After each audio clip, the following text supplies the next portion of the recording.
Well, Brock Purdy's quarterback room just got a little bit bigger.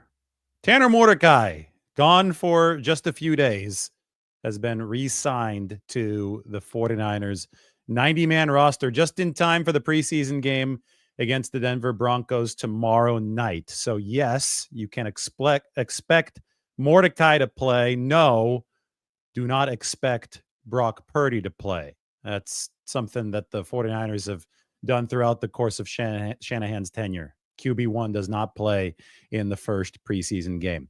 To make room on the 90-man roster, the 49ers put Equanimeous St. Brown to injured reserve. It's been a hell of a couple weeks for the veteran wide receiver.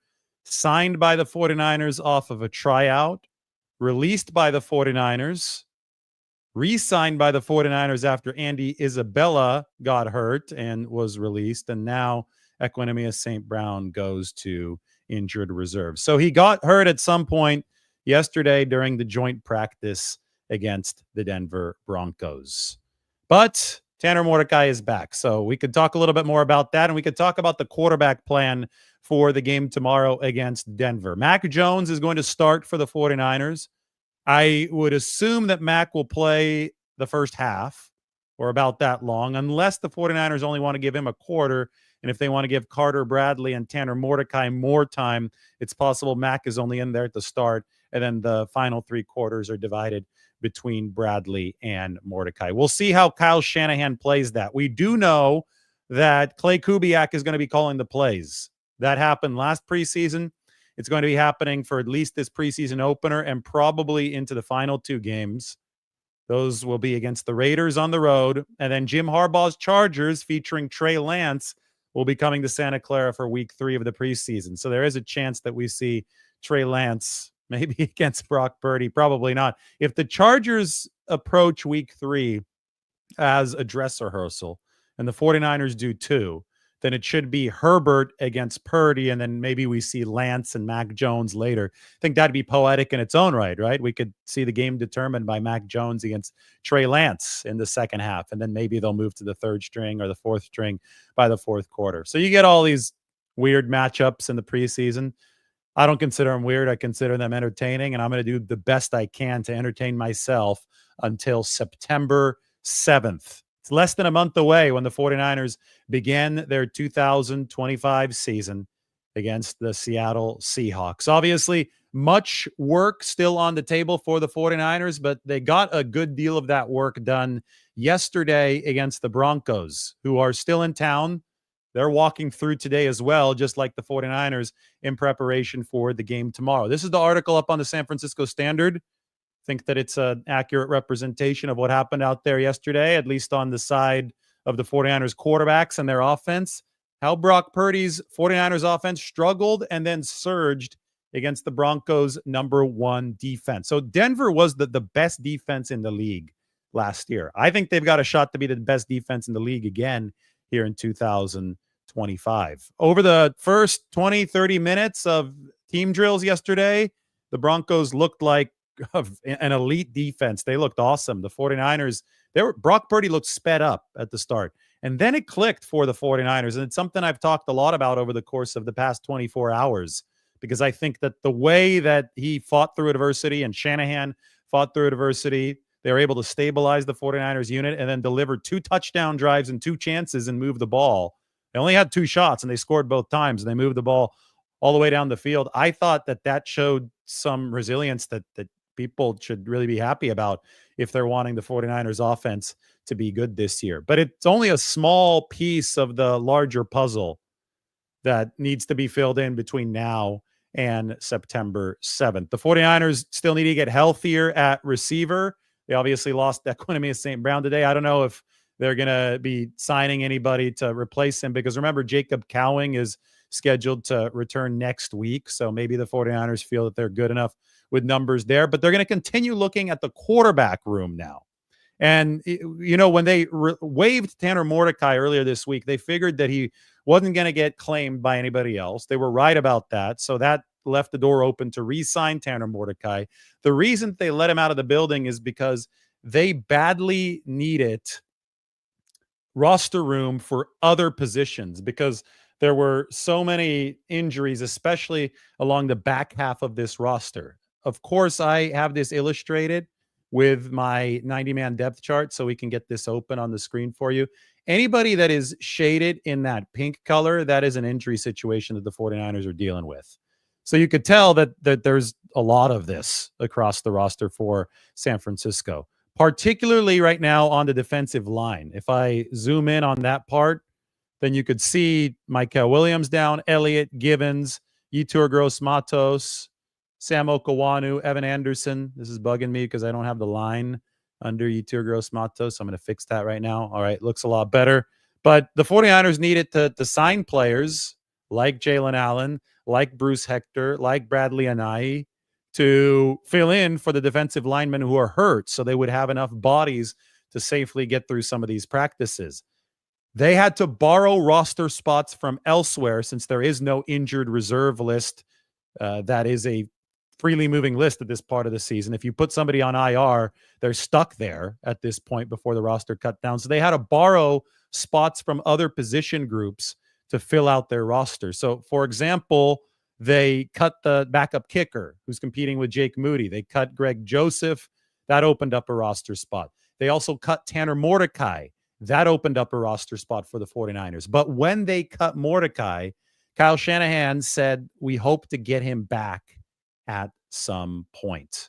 And that point is now, right before the first preseason game, because obviously they don't want Purdy to play and they want 3 QBs to get through the game. And you couldn't just sign some other quarterback who hasn't been in the system and expect him to play tomorrow. It's got to be somebody with knowledge of what you're doing. And Tanner Mordecai obviously fits that bill. So the 49ers have signed him and he will play tomorrow because he's ready to play tomorrow. He's only been out of the building for a couple of days. That's going to come against the Denver Broncos and a lot of their backups. I wouldn't expect Denver to be running many first teamers, at least the stalwart first teamers out there against the 49ers offense. So whereas yesterday was all about looking at the first teams of both units, right? Tomorrow is going to be more about looking at some of the younger guys. And for the 49ers especially, that is one of the main attractions of this entire month, of this entire training camp, of this preseason, is taking a look at how some of the rookies are operating for San Francisco. And Tanner Mordecai is a second-year player. It's fascinating to me right now to see who's going to come into the game first. I'm guessing Carter Bradley because he's been around the building this week.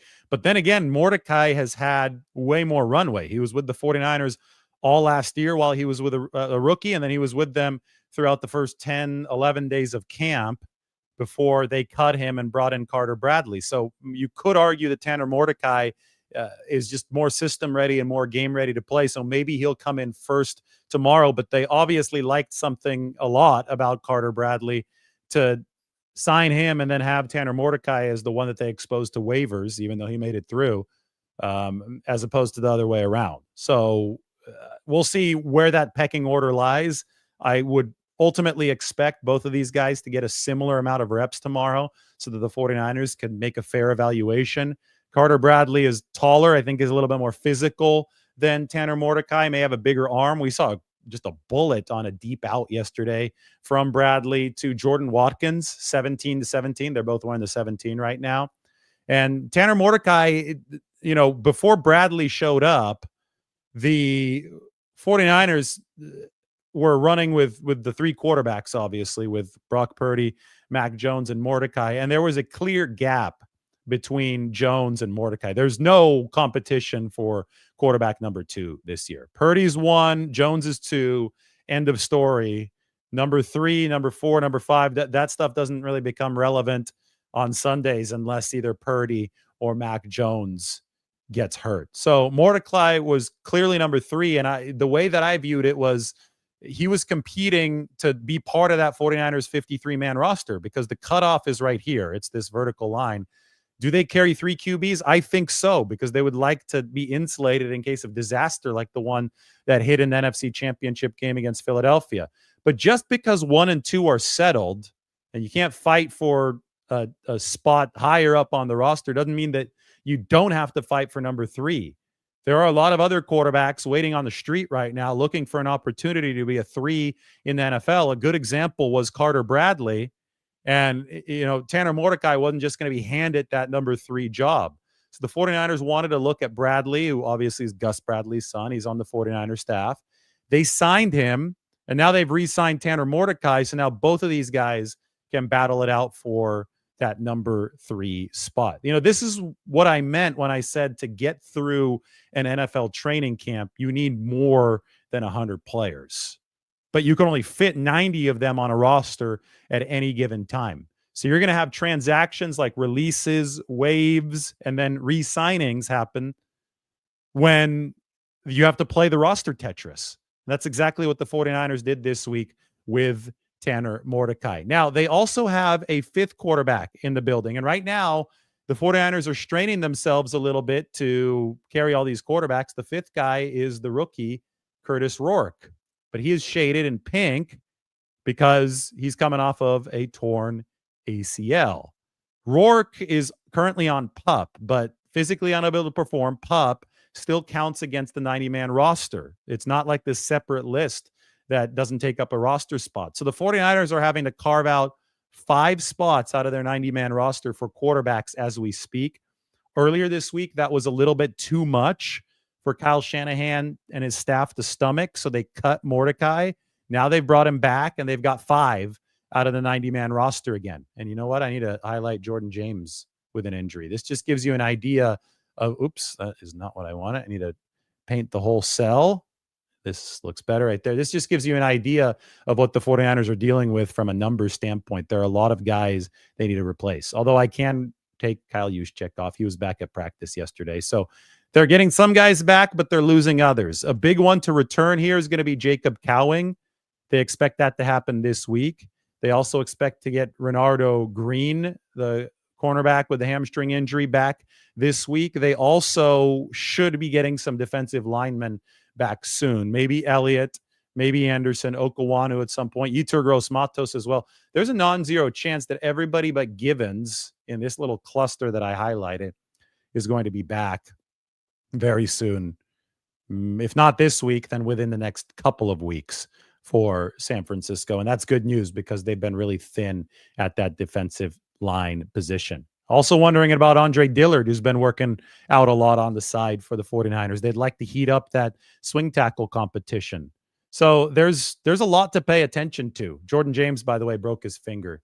Surgery. He's going to be out for a couple weeks. But with so much to pay attention to, all these moving pieces, it's just so silly to me that people right now are trying to make sweeping judgments on, oh my God, like what's the quality of the whole football team as a whole right now? It's like, guys, we are still a month away from the team attempting to play true complementary football in a regular season game. Offense helping defense, defense helping offense, special teams trying not to ruin everything. That's going to happen on September 7th in Seattle. Right now, this is the build. Right now, the 49ers, they've got the hood of the car open, and they are working on the engine. They are not ready to drive this on the road yet. And that work is still going to continue for the next month. You're fine-tuning things, you're tweaking things, you're cleaning things, you're getting everything ready. And right now is not the time to evaluate how fast the car can drive. You're going to see how fast it can drive and what the range is once September 7th hits, and then the subsequent 18 weeks happen. But everybody trying to go in for a hot take right now on the 49ers, or even the Broncos writers on the Broncos, based on 2 teams who were just tuning up their car yesterday. There was good, there was bad. I get it. But anybody trying to do that and make some kind of broad assumption or paint some kind of broad picture of either team is just partaking in a serious lack of knowledge of how football teams are built and how football teams practice over the course of August and get ready for September. And the media always gets overexcited. We get this, but most of the media aren't football people. They want the headline. They want the drama. Sometimes it's just about men working for a prolonged period of time. Sorry that it isn't often more exciting than that, but that's where we're at. I find it plenty exciting to take a look at the intricacies of the 49ers roster, to take a look at what they're doing at every nook and cranny of this, how they're fighting some of these injuries, because it's football. It's a contact sport. Guys get hurt. It's a problem around the whole league, and the 49ers have to manage all of whatever comes at them blow by blow. Just this past weekend, Sunday to Monday, the 49ers made a total of 10 transactions. Today, they made 2. Today, they brought back Tanner Mordecai, and they sent Equanimeous St. Brown to injured reserve. But more transactions are coming. They might be done with transactions for the time before this first preseason game. They didn't work anybody out today, according to the league log. I checked that out right before I went live here, but I'm sure that more transactions are coming next week. Unfortunately, it's the nature of the sport. Guys on both the Broncos and the 49ers are going to get hurt the game tomorrow. I don't know when the last time there was an NFL game without anybody getting hurt. There's going to be an injury report coming out of this game, and the 49ers and the Broncos and every other team that's playing here over the course of the next couple of days is going to have to make those adjustments. And then the 49ers are going to have to figure out where are they light, where are they heavy entering the game against the Raiders. And that's also a joint practice against the Raiders. So it's all extremely important work for the 49ers. Knock on wood, that work is going to happen for this football team. Remember that they had to cancel a joint practice against the New Orleans Saints last year because they didn't have enough bodies to get through everything. They're going to hope that they don't have to do the same thing for this preseason game against the Raiders. And I think that they're actually in better position than they were last year. If you have to look at some of these injuries within context for San Francisco, like I said, a lot of these defensive linemen should be back very soon. Renardo should be back soon. We're going to hear more on Michael Williams the next time we talk to Kyle Shanahan. That's probably going to be tomorrow. And then on the offensive side of the ball, Cowing will be back, and we know the extent of the Jordan James injury. It's a broken finger that's going to keep him out for a couple of weeks.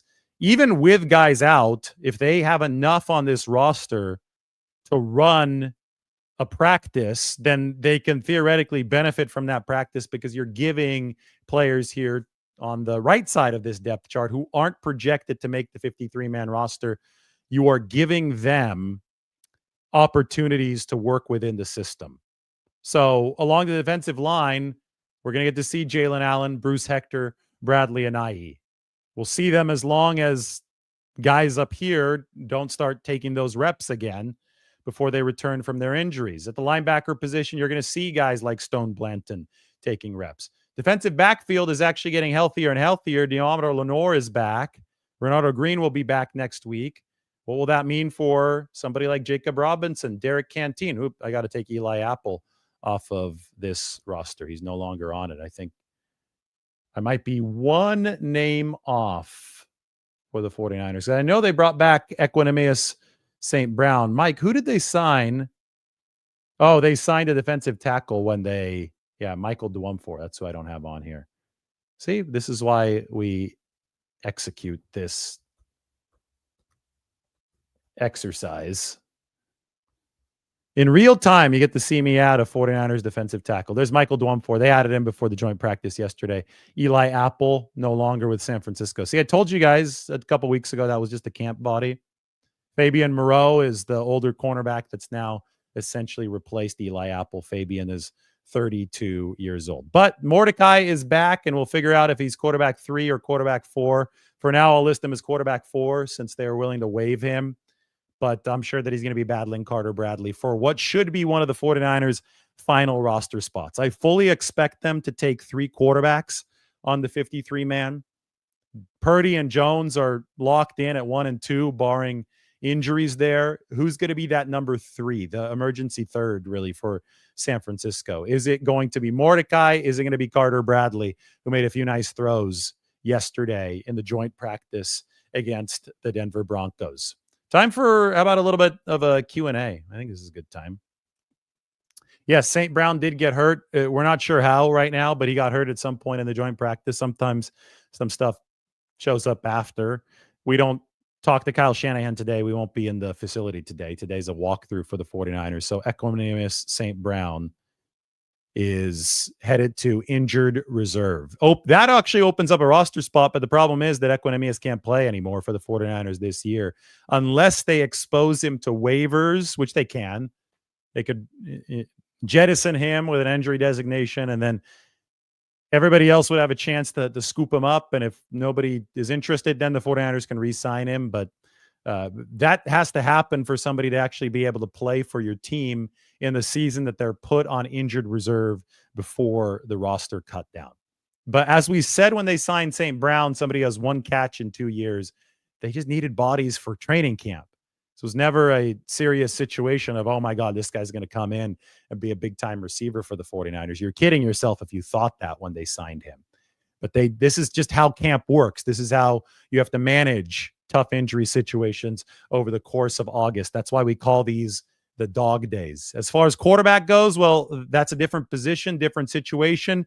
And with Curtis Rourke dealing with that ACL tear, coming back from it right now, we don't know when he's going to be officially activated. I would venture to say if Rourke were healthy, I think he'd be QB3. I think the 49ers really like him. Another 7th-round pick at quarterback coming out of the Midwest. He's Canadian, actually, but he played for Indiana. So he's not healthy, though. So the 49ers are having to deal with this in a completely different way. The 49ers are having to stash Curtis Rourke off on the side and run a competition between Tanner Mordecai and now Carter Bradley to see who's going to be that quarterback 3.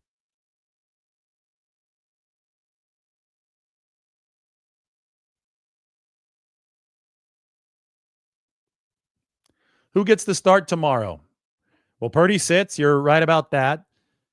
How about Jones? Jones should get the start tomorrow, yes. How many snaps do I see Jones getting tomorrow? That I'm not sure about. He either gets a full half or he'll just get a quarter.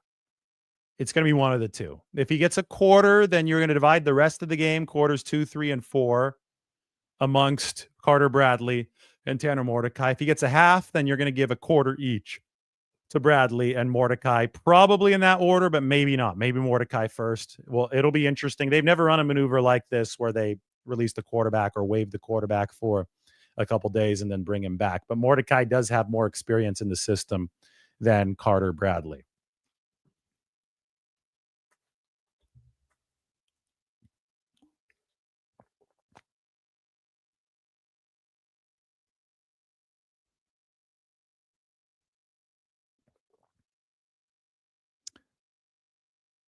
So Art asks, when are the first cuts scheduled to happen? There aren't first, second, or third cuts. That used to be a thing where they used to cut the roster from 90 to 85, 85 to 80, and then 80 to 53. Now they just cut it all at once, which is great for these teams and the players, to be honest, because there are so many injuries, especially nowadays, all around the league, a lot of hamstring stuff like that, that you could really use the extra 5 or 10 players for the extra few days that you have those players available. So they're going to go from 90 to 53 on, it's late in August. I could tell you the exact day, August 26th.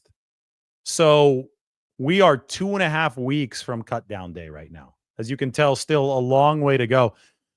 Game against the Broncos tomorrow, joint practice against the Raiders next week on the 14th, game against the Raiders on the 16th, game against the Chargers on the 23rd, cut down day again. Well, not against anybody. Cut down day is just cut down day on the 26th. Then it's Labor Day weekend. And then it's the season opening weekend. I'm judging the San Francisco Fire Department chili cook-off again. Should head to that. That's fun. Gonna meet me and Lombardi herself. You'll have your chance. We'll be there on September 6th. You can buy your tickets. That's going to happen the day before the 49ers play Seattle. I'm looking at my own personal calendar here. That's why I saw the chili cook-off. Shout out to the chili cook-off. It's awesome. It's out on the Marina Green. They invited me to be a judge last year, and it was one of the best times I've ever had. So I'm really happy to be back.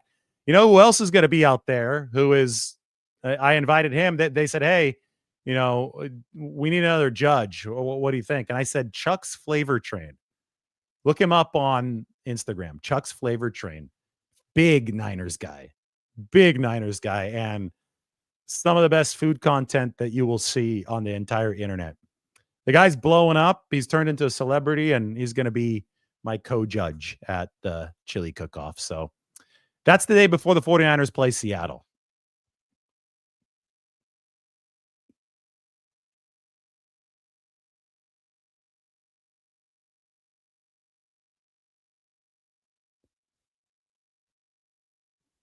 What do I want to see from Alfred Collins and CJ West tomorrow against the Broncos? Just good defensive line play and not just the physical stuff anymore, because I think that in training camp it's so hard to see what they might be trying to do schematically. We're on the side there, and you don't have the elevated view. So we watch a lot of the one-on-ones. We look to see physical flashes, physical dominance. Once you've got the bird's eye view and once you're playing in a controlled game setting when it's 11 on 11, that's when you watch to make sure this guy's not getting washed out of a run play. There's so many complicated things happening for defensive linemen in the NFL, different techniques, facing different blocking strategies.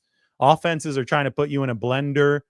And especially the 49ers, they're taught to fire off the football. So reacting to run plays can be really tough, and you could be a little bit susceptible to getting just totally suckered in to a black hole and a run going through a gap right next to you. And the awareness to be able to rush with semi-reckless abandon while still being able to track the run game, that's really hard. I think we saw Javon Kinlaw struggle with that a lot, especially early in his career with the 49ers. So where's Collins? Where's CJ West? I mean, West was such a good occupier against the run for Indiana, and Collins was really good for Texas too, but especially Collins is playing in a different system. They did a lot more reading at Texas.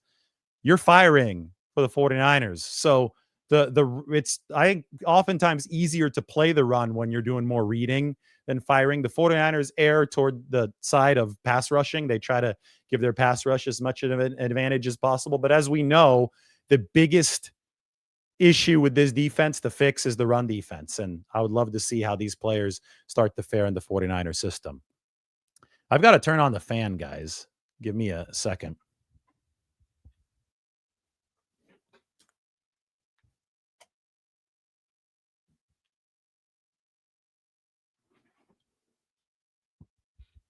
It is a warm one in the city today. So we've got the fan on, and I for whatever reason decided to wear a sweater at the start of this show, and now I seem to be paying for it.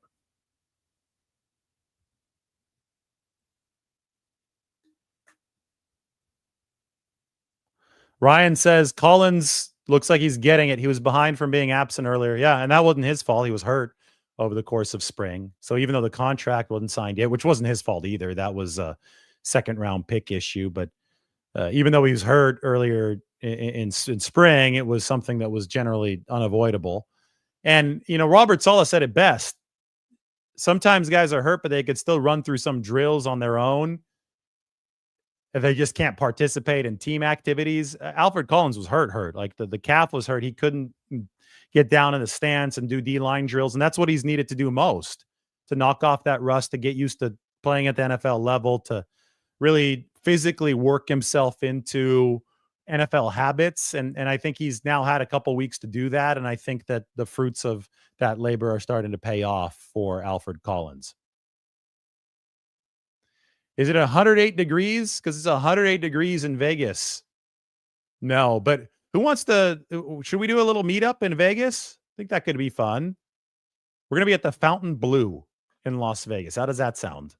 What night does everybody want to do the meetup in Vegas? I just booked it. The Fountain Blue. We wanted a place that was quieter, but was still kind of in the middle of things in Las Vegas and wasn't smoky, I'm not that big into the whole crowded casino scene. So, and it looked like they had a nice pool too. And it turns out that like Vegas seems to be super affordable this month. I think it's because of what Bo is saying here. It's 108 degrees.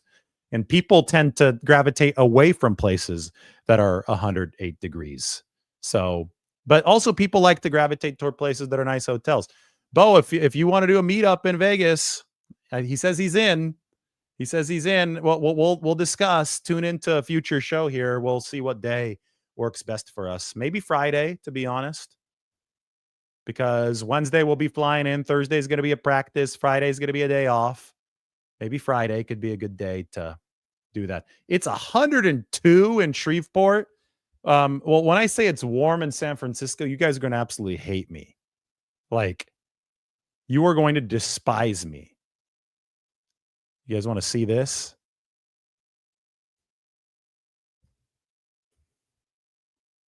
Oh, it just went down.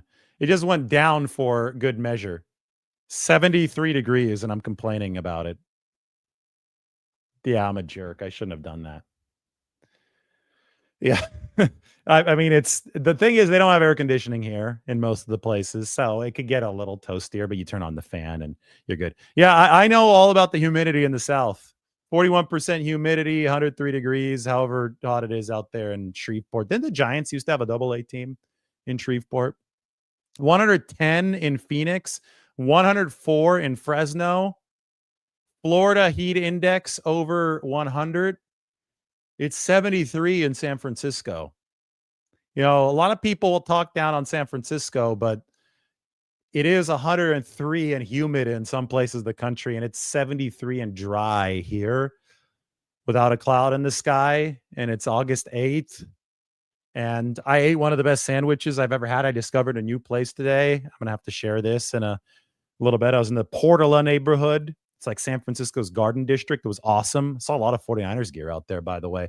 So, I mean, might be easy to hate on San Francisco for some reasons, but it's easy to hate on other places too. And it's quite pleasant here today.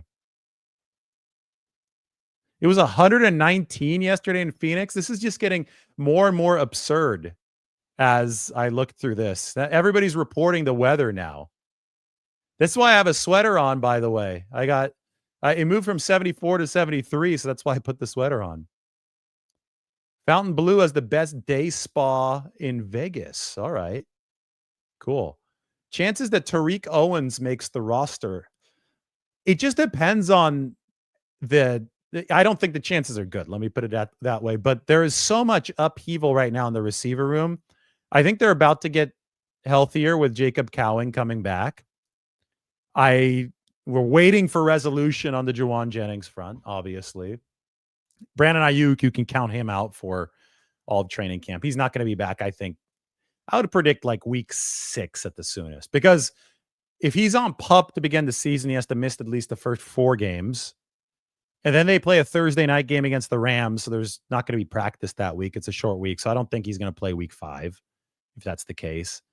So then week 6 would be the earliest time for Ayuk to come back. Robinson might be suspended to start the season. We're waiting on that. So there's a lot of potential openings in the receiver room at the start. And then at that point, you're like, okay, well, who's going to get that last spot then?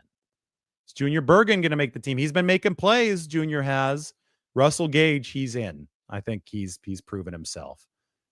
There might be one spot just dangling out there. And you know, if somebody like Tariq Owens proves enough, he can make it. But I just think that, I mean, he's made a few plays here. He's still really raw. And I think he's making progress. He's starting to catch more than just bombs. That was the first thing that he was doing last year, is catching deep balls, but the hands were rough on some of the shorter passes. I think the hands have improved significantly for Tariq. He caught a bomb the other day from Carter Bradley to end practice. He caught one yesterday on a deep corner route from Mac Jones against the Broncos. So he's been doing good stuff in practice. But where exactly he is as far as the route running nuances and the hands go in relation to a 53-man roster spot, I'm not quite sure. And I think that the 49ers won't be 100% sure until they see exactly how many spots they have left and who might be available from outside the building. Yep. Gage, I think almost certainly makes the roster. Russell Gage is playing good football. And Kyle Shanahan straight up said yesterday, I wrote about it in the article, this is the most comprehensive piece from practice yesterday. This is the one that everybody should be reading. We even went into Russell Gage, and Shanahan had a really, really strong quote about Russell Gage. He said, he put in the work this offseason. I think he's back to being a really good NFL player now. The reason that he wasn't a really good NFL player for 2 years is because he tore his patellar tendon in training camp of 2023 and hasn't played in a game since the 2022 season. So he's been out for 2 seasons, and he's been working on getting his speed back, his cutting ability back, his confidence back. All of that, Russell Gage has been striving to improve, and the 49ers put him on the practice squad toward the end of last season, and he used that to start really just brick by brick, building some confidence, put in a good off season. He's 29 years old. He's got some pedigree. He's had a couple strong seasons in the NFL. It's not easy to have a strong season of 750 plus yards in this league. And I think that Russell Gage now, based on what he's done in training camp, might be at the exact right place at the right time, given the fact the 49ers have all these weird questions at receiver. He might be in the exact right place at the right time to make this roster and actually have an impact early in the season. Because you're obviously going to trust him a lot more than somebody like Tariq Owens. Tariq may have a great amount of potential. He may have the pedigree, but he doesn't have the experience. He doesn't have the polish. He doesn't have the know-how to give you the floor that somebody like Russell Gage can bring to a football team. Who thinks that an MVP season is coming for Brock Purdy? Yeah, the thumbs up or a thumbs down in the comment section. I want to see what the consensus is here. Could tally up all the thumbs up, but I could tally up all the thumbs down. Marcella's saying that Valdez is Quadzilla. Legatron, Quadzilla, the Quad Father. They're calling him the Hulk. I mean, he's got that strong base. I've showed you videos of Valdez. They are impressive. We're getting only thumbs up for Brock Purdy on the MVP season. I mean, it's 100% approval rating right now. I mean, I could go through all of these. Thumbs up, thumbs up, thumbs up, thumbs up. A lot of thumbs up from Greg Smith, Spencer, Joy. Everybody's thumbs up. Where are all the haters at today? The haters took a day off. Haters are upset that their emotional takes, the emotionalism of their takes has expired 24 hours after joint practice. You know, I was laughing because the same people that push basically false reports out of practice. Brock Purdy didn't throw a single interception in team drills yesterday. And this goes beyond just malicious reporting. A lot of it is ignorance as to how a practice works. I saw like multiple accounts saying that Brock Purdy threw 2 interceptions in team drills. No, he didn't. Those came in 7-on-7 work. That's not team drills. Team drills are like when you're playing actual football, it's 11-on-11. Scrimmage like stuff, especially once move the ball starts. That's a subset of team drills. He didn't throw a single pick. Mac Jones didn't throw a single pick in the team drills. There, whenever people have recorded stats, they either don't record the 7-on-7 at all from practice or they put it in a different category. And it went beyond dishonest reporting yesterday. It turned into ignorance of how an actual NFL practice works. And I'll tell you what football people care about. They care about context. They care about what the play calls were. They care about what's happening up front. They care about down and distance, which is part of context. And that comes and move the ball. Team drills, like the 11-on-11 work in practice, is obviously the most indicative of what a game environment's going to be like, but not all 11-on-11 work is born equal. The move the ball stuff, when the chains are moving and you're actually having to situationally respond to what the defense is doing and they're situationally responding to you, that's going to most closely approximate what happens in an actual game. And it just so happens that the 49ers offense looked its very best and beat the Broncos offense in the move the ball work yesterday. So the stuff in practice that was most closely resemblant of an actual game, the drives with the chains, with the scoreboard on when they were actually scrimmaging, Brock Purdy took the 49ers offense and moved them downfield 4 touchdowns 2 out of 2 times. That's as bluntly as I can put what happened yesterday. They struggled during the install periods, 11-on-11, and then they turned it on during the move the ball periods. That is indisputable. Like, there is no room for bias or for twisting facts here, because this is all heavily documented. It's on notes. It's on tape. We're not going to show you the tape, but the 49ers and the Broncos both have the tape. That's what happened at practice yesterday.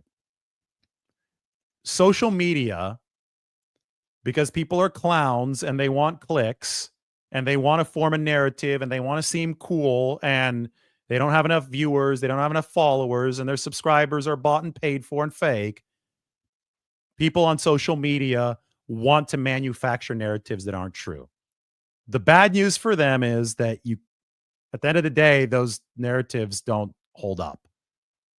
The truth ends up holding up, and it's very, very documented right here. If you want to check this out on practice yesterday, I'm copying and pasting the link, and I'm going to put it into the comment section. This is up on the San Francisco Standard. This is what you can read on practice. I know it's blocking my face there a little bit, but it's going to be it's up in the comment section. So go check it out, and you can. I mean, we go through everything. We go through the struggles to start, and then we go through the move the ball drills. And Shanahan talking about Russell Gage. A lot of good insight on players and guys who have really surprised for the 49ers over the course of this year. So I encourage you to sign up for it right now, because this is how you're going to get actually accurate 49ers coverage. And I'm sure that like not all of it that's out there is malicious, but I mean, you have a lot of people who are coming out and not understanding the mechanics of a practice, and I'm just not going to let it fly. Like, been doing this for 9 years. I've been doing it at times when people completely misrepresented what was happening on the practice field with Trey Lance, with Jimmy Garoppolo, and then with Brock Purdy, with Sam Darnold also around. And at the end of the day, all this stuff has shown through. Like, the truth has always come to the surface. So I'm used to this every single season. It is a bit of a circus, but all you can do is report what actually happened.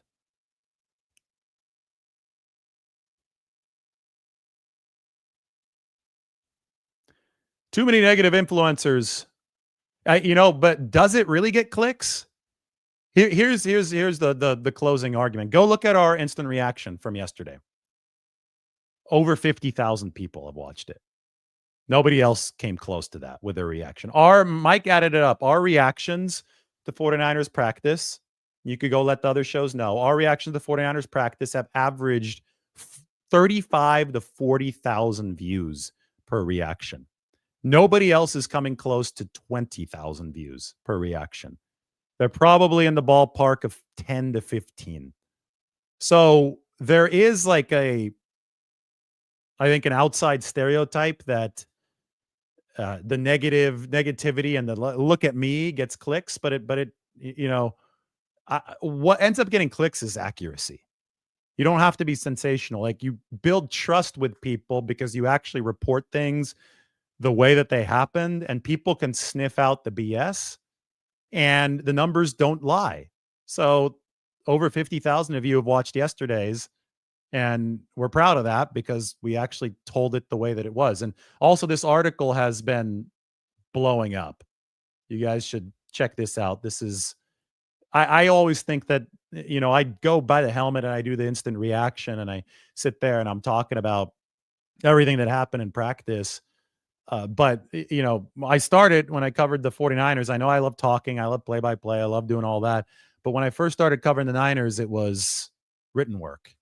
And it still is, obviously, for the San Francisco Standard. I've added the videos to the repertoire, but the written work it's the record, right? It just gives you firm documentation of what happened. So if anybody disputes something, just go to the tail of the tape. This is the tail of the tape. You could see in over 1,000 words exactly, with pictures, exactly what happened in practice. Look, I even added notes. I even added some video to it. It's all here. The receipts are there. You can't argue with the receipts. And we have that to back us up.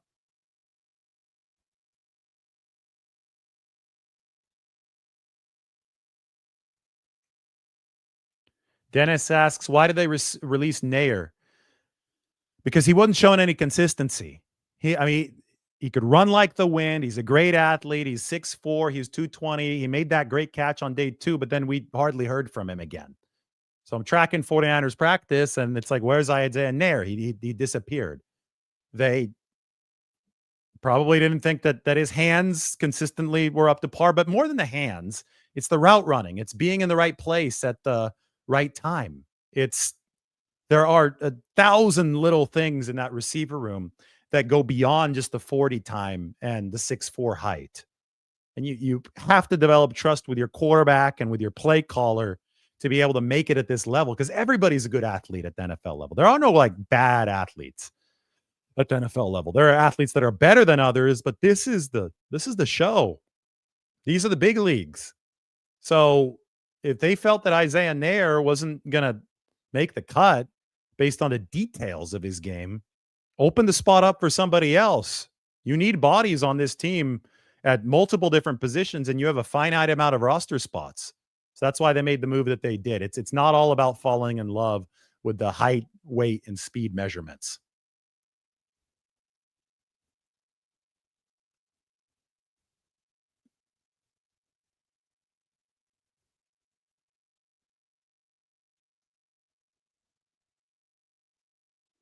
Did the Cardinals make it to the wild card? Cardinals are a bit of a dark horse, I think, in the NFC West. I look at two additions. I look at Josh Sweat and I look at Dalvin Tomlinson, and I see a team that's like, okay, they think they could win now because the only reason that you add high-priced veteran defensive linemen is if you really think that you could win now. You're pushing some chips into the middle of the table. Look at Javon Hargrave coming over to San Francisco in 2023. That was we're pushing the chips in kind of move. They thought they were a piece away, and they might have been right, but other stuff went down the toilet that year, obviously, in the Super Bowl for the 49ers. But they almost made it. 2019, they traded for D Ford, and they paid D Ford, and that was close to being the one piece that put the 49ers over the edge to the Super Bowl that year, too. You don't invest this much money in aging defensive linemen, and Dalvin Tomlinson is definitely not young anymore, unless you think you can eke out a season of very needed productivity right now. Especially there was a deep defensive line class this year too. 49ers chose to go the young route this year. We understand why. We talked about that. They needed a lot of different things. They needed to modernize the roster. They needed to reset the financial situation for the salary cap in the future with all the other big contracts. They needed to do all that, but they still went young. They decided not to go the veteran route. The Cardinals went the veteran route, which tells me clock is really, really ticking for Arizona. So that intrigues me because Gannon paired up with those guys could field a solid defense. And if that defense is okay, well, Kyler Murray has shown that he could helm a top 10 to 15 offense. He's never been a top 10 guy, but he's been dangerous. I think the Cardinals can make some noise. Why do I keep getting notifications about 49ers Commanders trade ideas for Terry McLaurin? Can we just stop? I literally got one right here. And the notifications are, I don't know, they're coming from like Google or something, and it's just clickbait and frustrating. I look at it and I thought the 49ers had made a trade because of the headline that it sent me. I'm like, what? Normally Mike texts me before stuff like that hits.